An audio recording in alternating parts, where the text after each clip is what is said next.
জানিয়ে দেব এই মুহূর্তে হাতে পাওয়া সর্বশেষ গুরুত্বপূর্ণ আপডেট বাংলা সংবাদ। শুরুতেই থাকছে বিগত 15 বছরে বিভিন্ন মন্ত্রণালয় পুকুর সাগর নয় দুর্নীতির মহাসাগর চুরি হয়েছে বলে অভিযোগ করেছেন বস্ত্র, পাট এবং নৌপরিবহন মন্ত্রণালয়ের উপদেষ্টা ব্রিগেডিয়ার জেনারেল অবসরপ্রাপ্ত ডক্টর এম সাখাওয়াত হোসেন। তিনি বলেন, প্রকল্পগুলোতেই বেশি সমস্যা প্রতীয়মান হচ্ছে।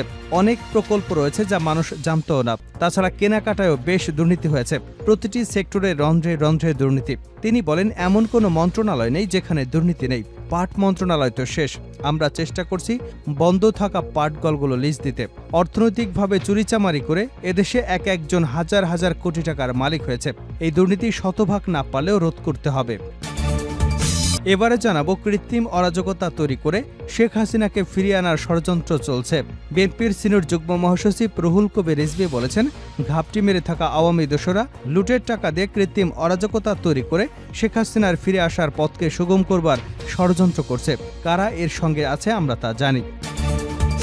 জানাবো, তারেক রহমানকে ডিজিটাল নিরাপত্তা আইনের মামলা থেকে অব্যাহতি। সাবেক প্রেসিডেন্ট জিয়াউর রহমানকে বাংলাদেশি জাতীয়তাবাদের জাতির পিতা ঘোষণা দেওয়ার অভিযোগে শাহবাগ থানা ডিজিটাল নিরাপত্তা আইনে দায়ের করা একটি মামলা থেকে বিএনপির ভারপ্রাপ্ত চেয়ারম্যান তারেক রহমানকে অব্যাহতি দিয়েছেন আদালত। এদিকে গুলশান থেকে অস্ত্র ও গুলি উদ্ধার।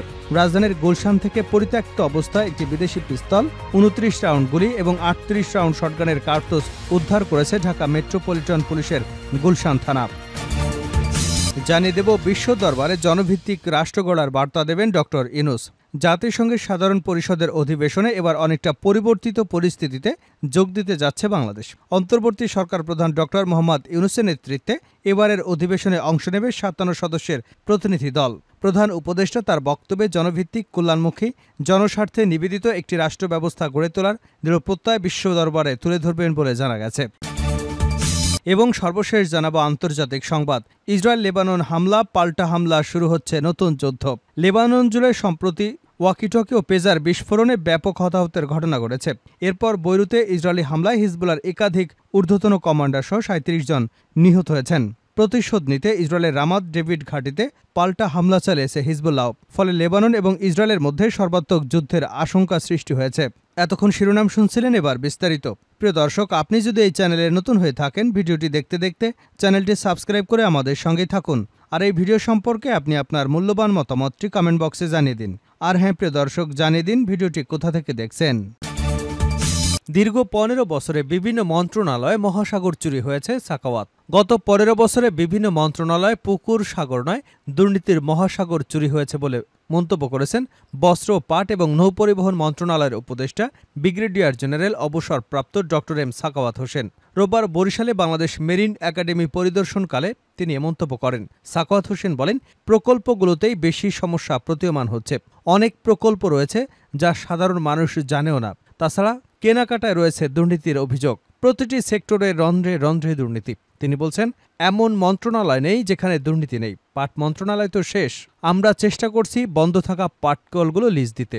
অর্থনৈতিকভাবে চুরিচামারি করে এদেশ থেকে একজন হাজার হাজার কোটি টাকার মালিক হয়েছে। এই দুর্নীতি শতভাগ না পারলেও রোধ করতে হবে। তিনি আরও বলেন, পাহাড় অশান্ত থাকলে কেউ শান্তিতে থাকতে পারবে না। পার্বত্য অঞ্চলে যাই হোক না কেন, সাধারণ মানুষ কষ্ট পাচ্ছে।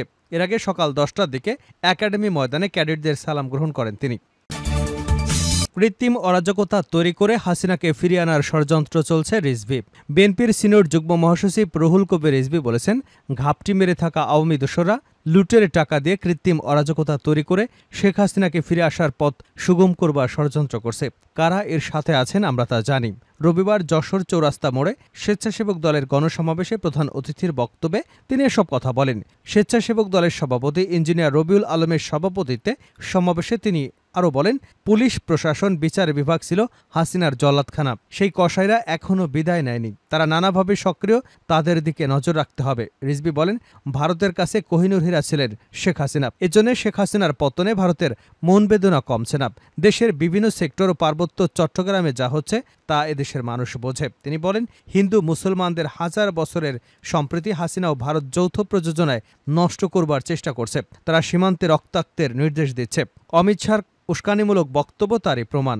রিজভী প্রধান উপদেষ্টার দৃষ্টি আকর্ষণ করে বলেন, ইউপি চেয়ারম্যানরা আওয়ামী লীগের বড় দোসর। তারা অনেক ষড়যন্ত্রের সঙ্গে জড়িত। ফলে অবিলম্বে তাদের প্রত্যাহার করতে হবে। তারেক রহমানকে ডিজিটাল নিরাপত্তা আইনের মামলা থেকে অব্যাহতি। সাবেক প্রেসিডেন্ট জিয়াউর রহমানকে বাংলাদেশি জাতীয়তাবাদের জাতির পিতা ঘোষণা দেওয়ার অভিযোগে শাহবাগ থানা ডিজিটাল নিরাপত্তা আইনে দায়ের করা একটি মামলা থেকে বিএনপির ভারপ্রাপ্ত চেয়ারম্যান তারেক রহমানকে অব্যাহতি দিয়েছেন আদালত। রোববার ঢাকার সাইবার ট্রাইব্যুনালের বিচারক নূরে আলম মামলার অভিযোগ আমলে নিয়ে তাকে অব্যাহতি দেন। এর আগে গত ২৯শে জুলাই রাষ্ট্রপক্ষ মামলাটি পুনরায় তদন্তের আবেদন করে। এ বিষয়ে আদেশের জন্য ২২শে সেপ্টেম্বর দিন ধার্য ছিল। তবে আদালত এ বিষয়ে আদেশ না দিয়ে অভিযোগপত্র আমলে না নিয়ে তাকে মামলার দায় থেকে অব্যাহতি দেন। ২০২১ সালের ২৫শে ফেব্রুয়ারি রাজধানীর শাহবাগ থানায় এই মামলা করেন ডক্টর মোহাম্মদ শহীদুল্লাহ হল শাখা ছাত্রলীগের সভাপতি জাহিদুল ইসলাম। পরে তদন্ত করে তারেক রহমানের বিরুদ্ধে আদালতে অভিযোগপত্র দেয় ডিবি পুলিশ। তবে ঢাকার সাইবার ট্রাইব্যুনাল অভিযোগপত্র গ্রহণ না করার অধিকতর তদন্তের নির্দেশনা দেন। পরে গত বছরের ২রা ডিসেম্বর মামলার তদন্ত কর্মকর্তা ডিবি পুলিশের সাইবার অ্যান্ড স্পেশাল ক্রাইম উপপরিদর্শক হাসানুজ্জামান আদালতে তারেক রহমানের বিরুদ্ধে সম্পূরক অভিযোগ দাখিল করেন। গুলশান থেকে অস্ত্র, গুলি উদ্ধার।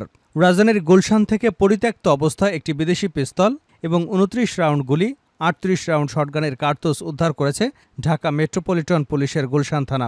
রোববার দুপুরে গুলশানের মানারাত ইউনিভার্সিটির সংলগ্ন লেকের পাড়ে ময়লার স্তূপ থেকে পরিত্যক্ত অবস্থায় এসব অস্ত্র এবং গুলি উদ্ধার করা হয়। ডিএমপির মিডিয়া অ্যান্ড পাবলিক রিলেশনস বিভাগের উপকমিশনার মোহাম্মদ তালিবুর রহমান জানান, স্থানীয় সংবাদের ভিত্তিতে দুপুরে গুলশানের লেকের পাড় থেকে একটি বিদেশি ওয়ালথার পিকেকে 7.65 পিস্তল মেড বাই জার্মানি, 7 রাউন্ড 7.65 গুলি, 22 বোর 23 রাউন্ড গুলি, ৩৮ রাউন্ড শটগানের কার্তুজ উদ্ধার করা হয়। এ ঘটনায় পরবর্তী আইনি ব্যবস্থা প্রক্রিয়াধীন রয়েছে বলেও জানিয়েছেন পুলিশের এই কর্মকর্তা। বিশ্ব দরবারে জনভিত্তিক রাষ্ট্র গড়ার বার্তা দেবেন ডক্টর মোহাম্মদ ইউনূস। জাতিসংঘের সাধারণ পরিষদের অধিবেশনে এবার অনেকটা পরিবর্তিত পরিস্থিতিতে যোগ দিচ্ছে বাংলাদেশ। অন্তর্বর্তী সরকার প্রধান ডক্টর মোহাম্মদ ইউনূসের নেতৃত্বে এবার অধিবেশনে অংশ নেবে ৫৭ সদস্যের একটি প্রতিনিধি দল।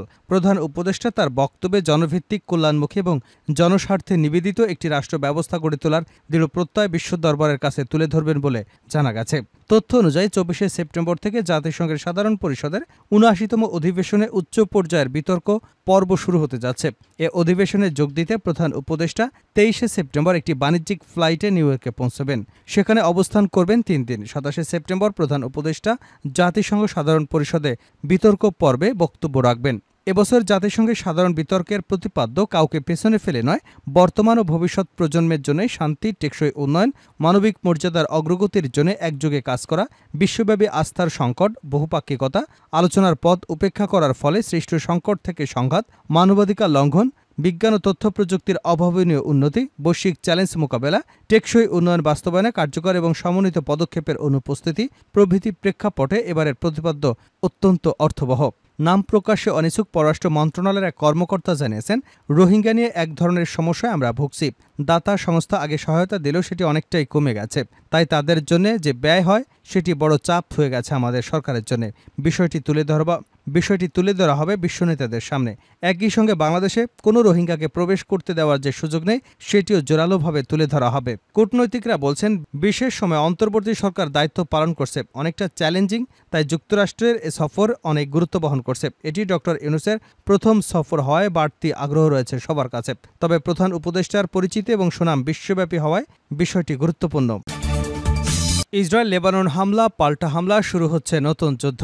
লেবানন জুড়ে সাম্প্রতিক ওয়াকিটকি পেজার বিস্ফোরণে ব্যাপক হতাহতের ঘটনা ঘটে। এরপর বৈরুতে ইসরায়েলি হামলায় হিজবুল্লাহর একাধিক ঊর্ধ্বতন কমান্ডার সহ ৩৭ জন নিহত হয়েছেন। প্রতিশোধ নিতে ইসরায়েলের রামাত ডেভিড ঘাঁটিতে পাল্টা হামলা চালিয়েছে হিজবুল্লাহ। ফলে লেবানন ইসরায়েলের মধ্যে সর্বাত্মক যুদ্ধের আশঙ্কা সৃষ্টি হয়েছে। রোববার আল জাজিরার প্রতিবেদনে বলা হয়, গাজার যুদ্ধ শুরু হবার পর ইসরায়েলি বাহিনী এবং হিজবুল্লাহর মধ্যে এটাই সবচেয়ে বড় সংঘাতের ঘটনা। এক বিবৃতিতে ইসরায়েলি সামরিক বাহিনীর মুখপাত্র ড্যানিয়েল হাগারি বলেছেন, ইসরায়েলি নাগরিকদের বিরুদ্ধে হুমকি মোকাবেলায় দক্ষিণ লেবাননে হিজবুল্লাহ লক্ষ্যবস্তুতে ব্যাপক হামলা চালানো হয়েছে। হামলায় অনেকগুলো যুদ্ধবিমান ব্যবহার করা হয়েছে। লেবাননের স্থায়ী সংবাদ মাধ্যম জানিয়েছে, ইসরায়েলি যুদ্ধবিমান শনিবার সন্ধ্যা থেকে দক্ষিণ লেবাননে বড় ধরনের বিমান হামলা চালিয়েছে। এর আগে শুক্রবার ১৫০টি রকেট দিয়ে ইসরায়েলের সীমান্ত এলাকায় হামলা চালায় হিজবুল্লাহ। তবে হামলায় কতটা ক্ষয়ক্ষতি হয়েছে তা নিশ্চিতভাবে জানা যায়নি।